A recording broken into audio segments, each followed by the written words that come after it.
Olá, pessoal, sejam bem-vindos. Estamos começando aqui pela nossa TV Revelar, mais um programa Principiante Espírita, estudando a obra O que é o Espiritismo, e a gente usa aqui o opúsculo chamado Iniciação Espírita, que contém 3 opúsculos, que é o Espiritismo em sua mais simples expressão, que é o Espiritismo e instruções práticas sobre as manifestações espíritas. Nós estamos examinando a obra O que é o Espiritismo, no seu capítulo 3, Solução de alguns problemas pela doutrina espírita. E nós estamos aqui no título da alma. A questão aqui, o item a essa altura é o 108, onde é a sede da alma. Eu quero pedir a você que, por favor, apoie o nosso trabalho pelo www.institutorevelario.org.br/assinatura. Nos acompanhe na rede social, Facebook, através do @Revelar-Instituto, e pode enviar sugestões, críticas, perguntas e elogios pelo Fale Conosco, @institutorevelario.org.br. Aqui ao meu lado, Lauro Rodrigues. Seja bem-vindo, Laurex. Obrigado, Beto. Muito bom poder estar aqui novamente gravando esse vídeo com você. Com certeza, com aquele que está nos assistindo agora, com você que está nos assistindo, vai ter essa mesma impressão, essa mesma sensação de poder ter a oportunidade, né, de ler o texto nessa obra que é o Espiritismo, a alma, né, a gente buscar agora em sua iniciação. Aqui Kardec, então, está trazendo princípios básicos da doutrina espírita e dialogando, explicando, e isso contribui muito. E lembrando, né, que nós vamos encontrar em sua introdução ao estudo da doutrina espírita, lá no Livro dos Espíritos, Kardec falando sobre a alma, né, trazendo uma ideia clara para que a gente possa melhor compreender o significado dessa palavra. Bom, e é dessa forma que eu quero, então, agradecer aos bons espíritos que já estão conosco para nos inspirar, compreender aquilo que nós vamos estudar, e a Deus, acima de tudo, pela vida. Vamos embora, Beto? Vamos juntos, Laurinho. Bora lá para a leitura e comentários. Eu leio de cá, Laurinho compartilha de lá. Pode dar alguma diferença aí de tradução, viu, gente? Mas vá acompanhando aí, para a gente se abeberar dessa rica fonte, que é a doutrina dos espíritos. Item 108. Onde é a sede da alma? O lugar que ela fica, né, Lau? A alma não está, como geralmente se pensa, localizada em uma parte determinada do corpo. Forma com o perispírito um todo fluídico, penetrável, interligando-se ao corpo inteiro, com o qual constitui um ser complexo, do qual a morte não é, de certa forma, senão um desdobramento. Podemos imaginar 2 corpos semelhantes penetrados um pelo outro, confundidos durante a vida, separados após a morte. Com esta, um é destruído e o outro permanece.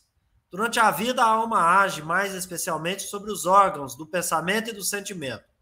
Ela é, ao mesmo tempo, interna e externa, ou seja, ela irradia para o exterior. Pode mesmo se isolar do corpo, se transportar ao longe e manifestar sua presença, como provam a observação e os fenômenos sonambúlicos. Laurinho, para o seu comentário, por favor.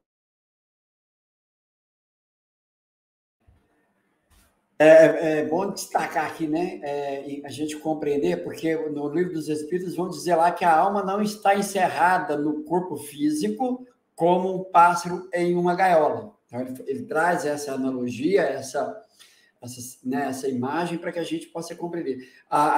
Porque a ideia de alma, e quando nós dizemos incorporação, dá uma ideia de estar dentro, né, aprisionado dentro de um corpo.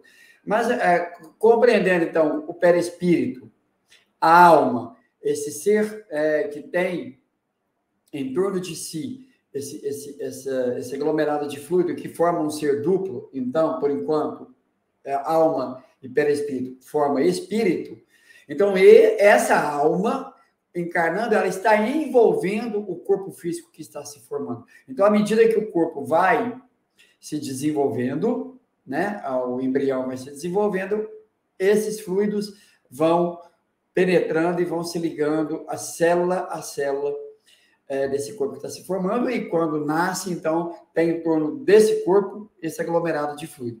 Então, fica fácil se a gente pensar assim, a alma tem em torno de si um aglomerado de fluidos, o corpo físico tem em torno de si um aglomerado de fluidos, que é o perispírito que emana pela vontade da alma. E aí, a ação é recíproca, né? Porque o Kardec vai dizer, então pode dizer assim, que a alma ela age interiormente e exteriormente, e isso é fato, né? Então a alma age sobre os órgãos, sobre o pensamento, sobre aquilo que está relacionado ao sentimento, e age exteriormente, né, irradiando, porque o seu perispírito irradia, como nós bem sabemos. Beto Ramos. Lauren, quando fala em se isolar do corpo, é emancipação da alma? Sim, sim. É o momento em que o corpo físico ele está em repouso, seja pelo efeito do sonambulismo ou por efeito do sono, né? É o momento, naquele momento de transe pelo sono, ou no transe mesmo provocado, ou natural, quando a alma ela deixa o corpo descansando e vai fazer o que tem que fazer. Muito bom. Nós vamos prosseguir aqui, lembrando que o Kardec usa aquela figura do balão, né? Aquela figura do balão preso ao poste, é bem interessante, é mais ou menos isso, ou seja, está lá preso, né? No caso da alma, vai se irradiar ao longe, manifestando sua presença bem distante, né? 109. A alma é criada ao mesmo tempo que o corpo? Ou anteriormente a ele? Após a da existência da alma, essa questão é uma das mais importantes, né? Ou seja, ultrapassando a questão da existência da alma, seria assim, quando é que Deus criou-a, né?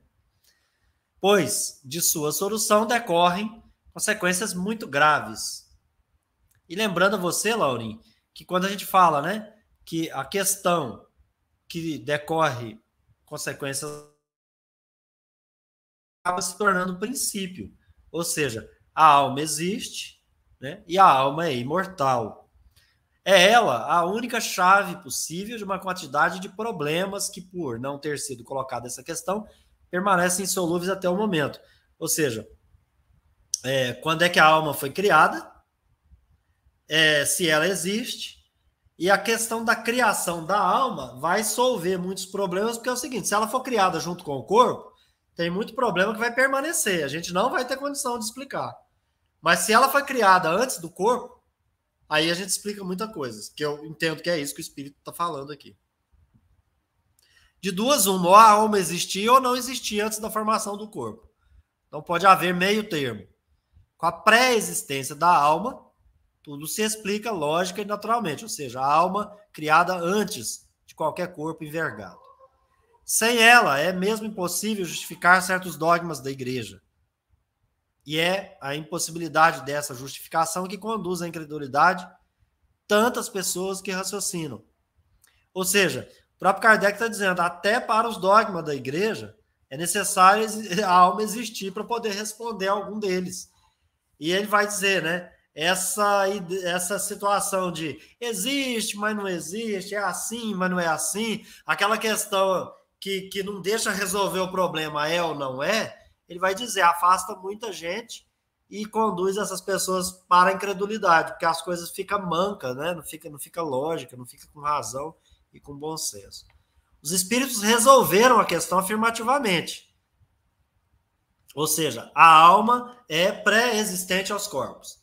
E os fatos, tanto quanto a lógica, não podem deixar dúvidas a esse respeito. Admita-se, entretanto, a preexistência da alma apenas a título de hipótese, ver-se-á desaparecer a maior parte das dificuldades. Laura. Muito bom, Beto. E aqui, deixa eu voltar aqui, o que interessa, peraí, deixa eu aqui. Bom, os espíritos resolveram a questão afirmativamente. Então, nós temos aqui uma concordância dos espíritos. Controle universal do ensino dos espíritos. Mas aí vem uma outra questão que precisa ser levada em consideração, que nós já estudamos no Evangelho segundo o Espiritismo, que é é os fatos, a lógica, né? Que não deixa dúvidas a respeito. Então, qualquer pessoa que raciocinar com lógica, usando a razão e bom senso, ela vai dizer o seguinte: peraí, para mim explicar certas anomalias, certas questões, eu preciso primeiramente remontar ao ser que existe nesse corpo, a alma. Então, eu tenho que entender que essa alma, ela existiu anteriormente. Existindo anteriormente, ela teve outras experiências para me conseguir explicar algo que está obscuro. Negando isso, a coisa vai ficar manco. É isso que aconteceu com os dogmas da igreja. Que o corpo o espírito é criado, a alma é criada no momento da concepção. Logo, se um filho ele tem uma repulsa contra seus pais, já não tem como explicar isso mais. Porque como pode, né, ter uma repulsa lá na infância, se esse ser nem nunca havia conhecido os pais anteriormente, a alma dos pais. Então, já começa essa questão. Beto, e aí gera incredulidade, porque você começa a criar sistemas que não explicam, que só aumenta a dificuldade, e aí aquele que poderia ser racional passa a criar incrédulos. Viu, Beto? Te devolvo aí. E prosseguindo, Laurinho. Prosseguindo, 110. Se a alma é anterior ao corpo, antes da sua união com este, possui individualidade e consciência de si mesmo? Sem individualidade, sem consciência de si mesmo, os resultados seriam os mesmos que se ela não existisse. Antes de sua união com o corpo, a alma realizou algum progresso ou permaneceu estacionária? O progresso anterior da alma é, ao mesmo tempo, consequência da observação dos fatos e do ensinamento dos espíritos. Deus criou as almas iguais, moral e intelectualmente, ou fez umas perfeitas e mais inteligentes que outras? Se Deus tivesse feito umas almas mais perfeitas que as outras, essa preferência não seria conciliável com sua justiça. Isso é metafísico, Laura. Essas coisas aqui vai pela dedução da lógica, né? Então, eu não vi Deus, eu não cheguei lá, então não estou me relacionando com a divindade. Como que eu estabeleço um critério aqui para poder compreendê-la? Raciocínio lógico, não é? Quais são os atributos desse ser? Então, um deles é a justiça. Mas essa justiça, que jeito que ela é? Bom, se ele criou tudo, ele é o soberano. A justiça dele tem que ser soberana, tem que ser diferente da nossa. Sendo todas as suas criaturas, sendo todas suas criaturas, por que teria ele livrado umas do trabalho que impõe a outras para chegar à felicidade eterna? A desigualdade das almas, em sua origem, seria a negação da justiça de Deus.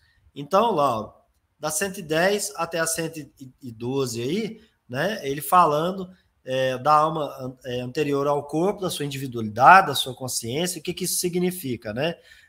Depois do seu progresso, né, anterior e das consequências disso, e de que não há eleitos e etc. Passo para você. Então, Beto, eu acredito aqui que é um diálogo que Kardec está tendo com o padre, com o abade, porque o abade está fazendo perguntas que estão relacionadas aos dogmas da igreja, e uma delas partindo do princípio aqui, eu aqui conjecturando, que, tipo, ele pensando assim, tá, então vamos entender que a alma existiu antes já existia antes do corpo. Logo, então, Jesus, sendo um espírito mais avançado, adiantado, e ele teria sido criado diferentemente dos demais. Por exemplo, né, nós temos um espírito que ele exala a bondade, enquanto que nós exalamos a ignorância. Então, Deus criou, assim, alguns perfeitos e outros não. E ele traz essa questão 110. Se a alma já existia antes de sua união com o corpo, tinha de sua individualidade a consciência de si. E aí nós estudamos na doutrina espírita que esse desenvolvimento da alma, né, nas suas primeiras encarnações humanas, ele vai tomando consciência cada vez mais de si, à medida que vai encarnando, reencarnando, desenvolvendo a inteligência, mais e mais ele vai se reconhecendo como um espírito. Mas já como espírito humano, em sua primeira encarnação, como espírito humano, ele já tem a sua individualidade, ele já se reconhece, mas ele pode não ter consciência disso, porque lhe falta ainda a inteligência. A inteligência ainda é nula, mas ele já é um ser individual, né? Antes de sua união com o corpo, a alma já tinha feito algum progresso? Ou estava estacionária, né? Então, parte lá do mesmo princípio. Vamos, né? O progresso se dá ao longo das suas sucessivas encarnações. Então, a alma uniu-se ao corpo.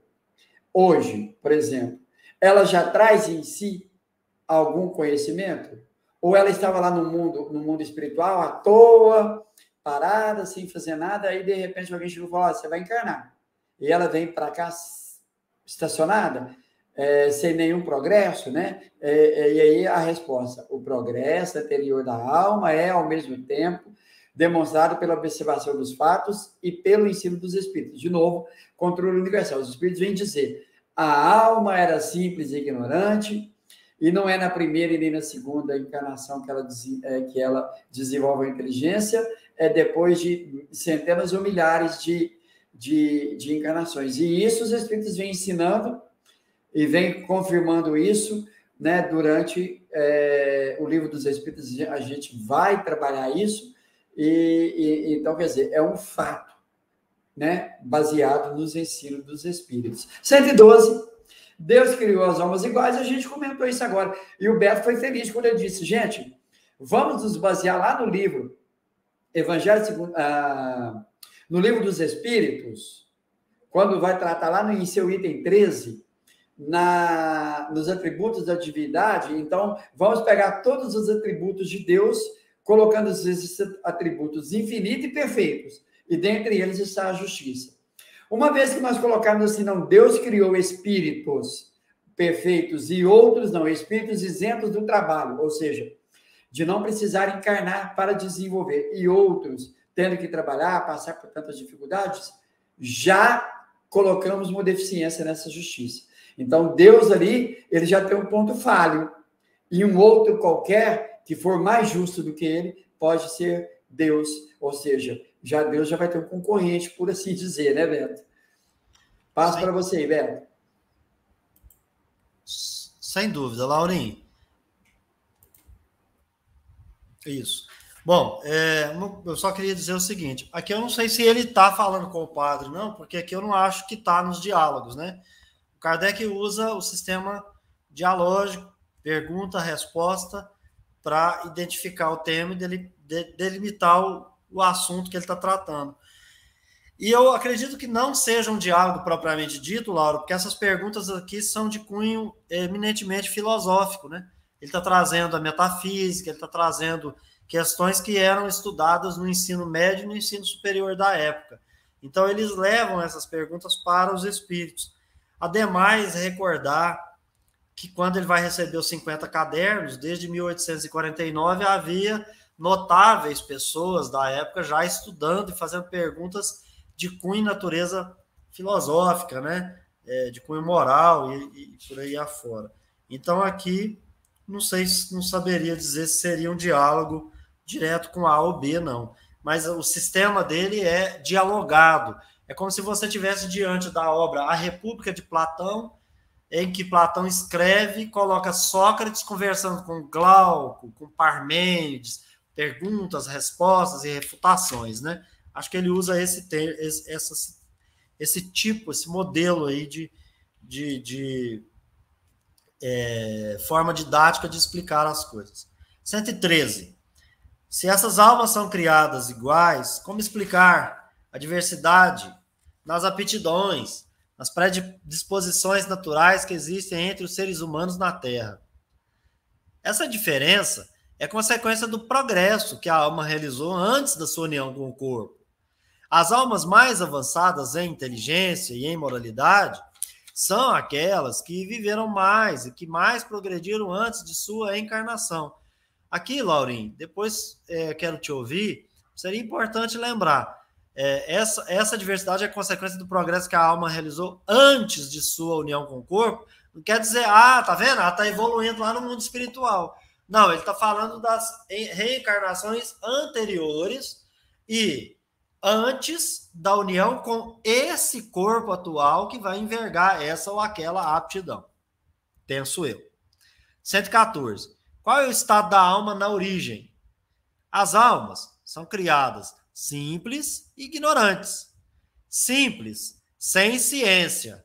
Ignorantes, sem conhecimento do bem e do mal. Eu já ouvi demais a respeito disso, Lauro. E essa questão 114 aqui é extremamente importante para definir o que é um ser criado simples e ignorante, ou seja, uma alma criada simples e ignorante. Então, vamos repetir.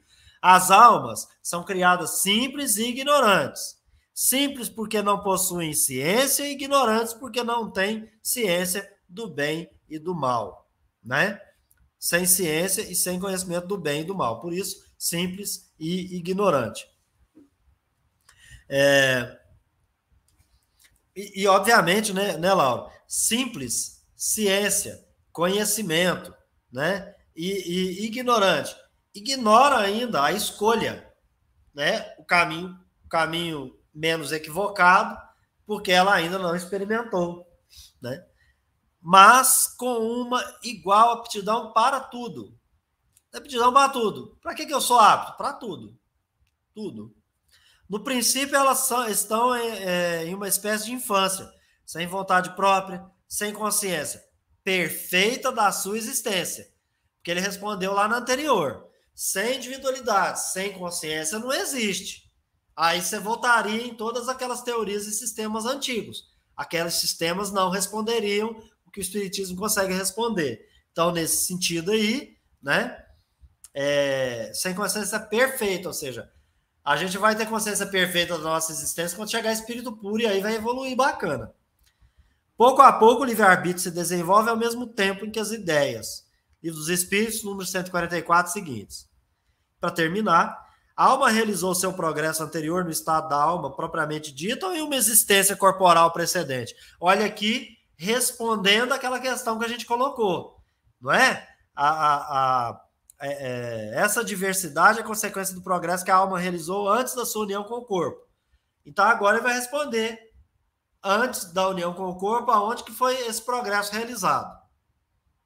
Além do ensinamento dos espíritos sobre esse ponto, o estudo dos diferentes graus de adiantamento do ser humano prova que o progresso anterior da alma deve ter sido realizado em uma série de existências corporais, mais ou menos numerosas, segundo o grau que ele atingiu. Essa prova resulta da observação dos fatos que temos diariamente sob os olhos. Livro dos Espíritos, números 66222, Revista Espírita de abril de 62. Passo para você, Laura Rodrigues.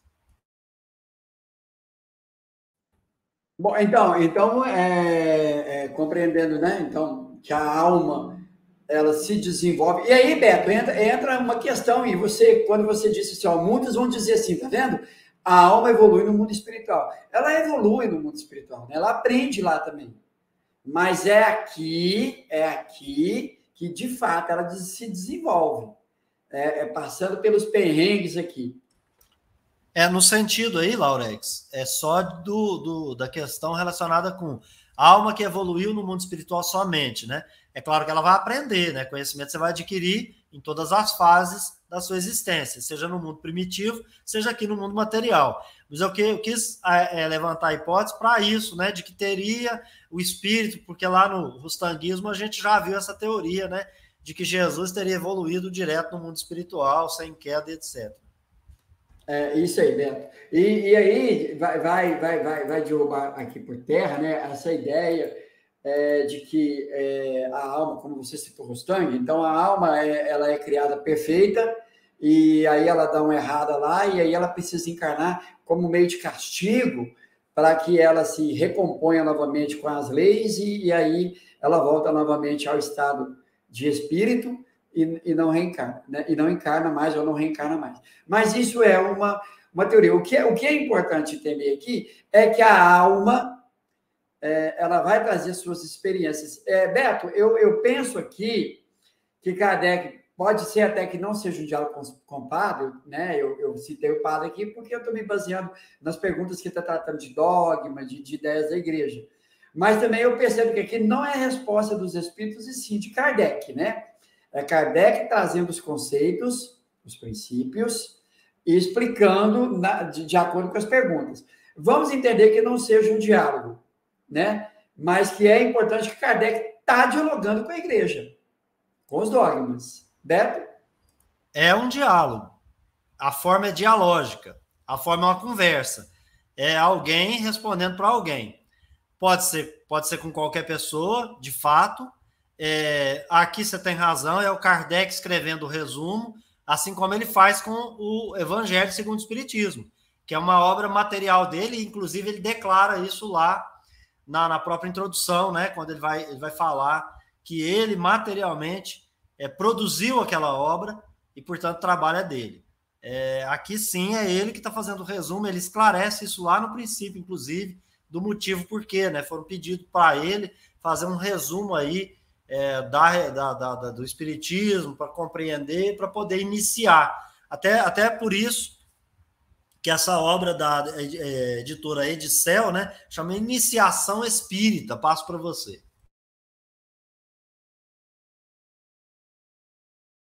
Beleza. E aí, essa diversidade que existe, você acabou de comentar, está em relação com o progresso do espírito, né? Tem espíritos que eu aqui vou conjecturar, tá? Vou dar a minha opinião aqui.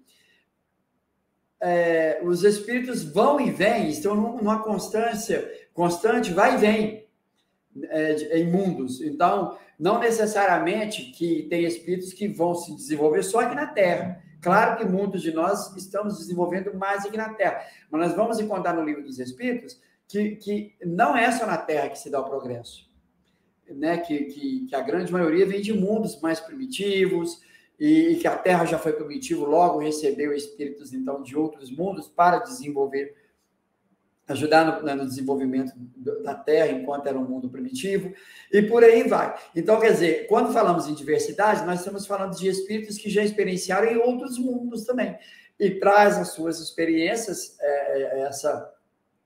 esse arsenal de conhecimento, e gera essa diversidade que nós estamos falando aqui, na inteligência, nas aptidões, até mesmo nas questões da beleza física, porque tem tudo isso, tem que levar em consideração a alma, né, o espírito, dando características ao corpo que está se formando.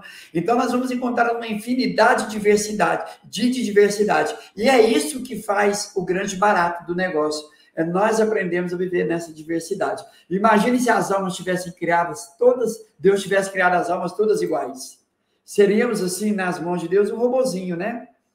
Aí, traz aqui a questão da alma, né? Ter sido criada simples e ignorante. Nós já tratamos disso aqui, o Beto já ressaltou bem isso. O que é ser ignorante? O que é ser simples, né? A explicação vai explicar simples e ignorante, né?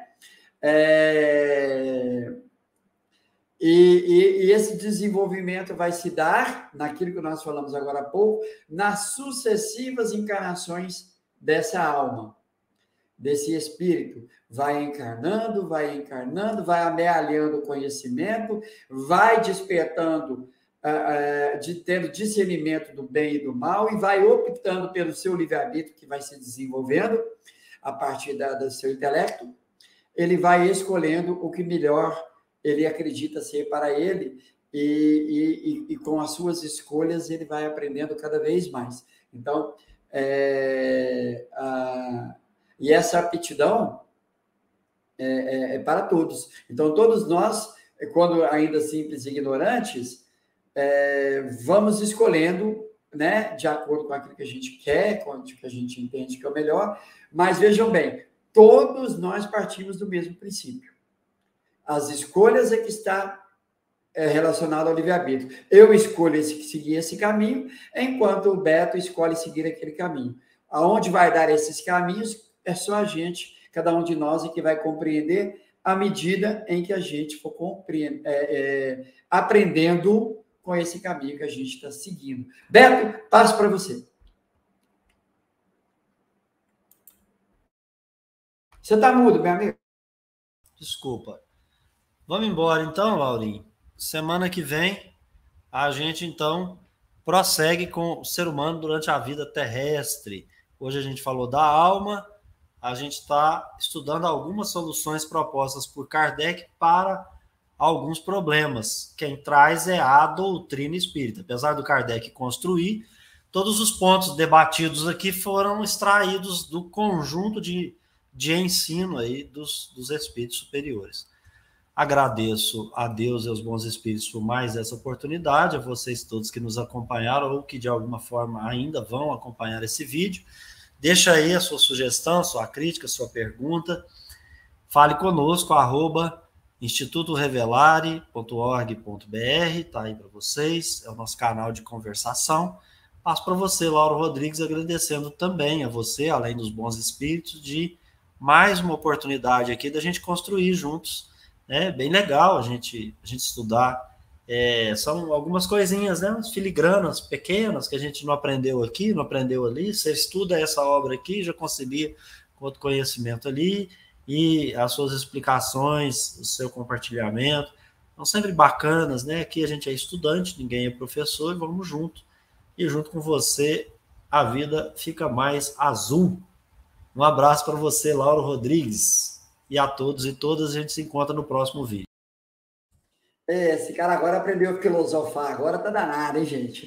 Beto, eu que agradeço a você que está nos assistindo agora, estudando conosco, buscando se beberar desse conhecimento, que é o conhecimento que liberta, como disse o próprio Jesus, né? Então, partindo desse ponto, quero agradecer a você, Beto, a você que está nos assistindo aqui no canal do TV Revelare, aos bons espíritos que estão conosco, né, buscando, nos assessorando a melhor poder entender, e, é claro, também aqueles outros espíritos que estão fervorosos pelo conhecimento, como nós estamos também. E aí, a Deus pela vida e pela oportunidade de estarmos todos aqui juntos. Gratidão. Fiquem com Deus. Nos vemos amanhã, nos vemos logo à noite, às 18 horas, no estudo da obra O Céu e o Inferno.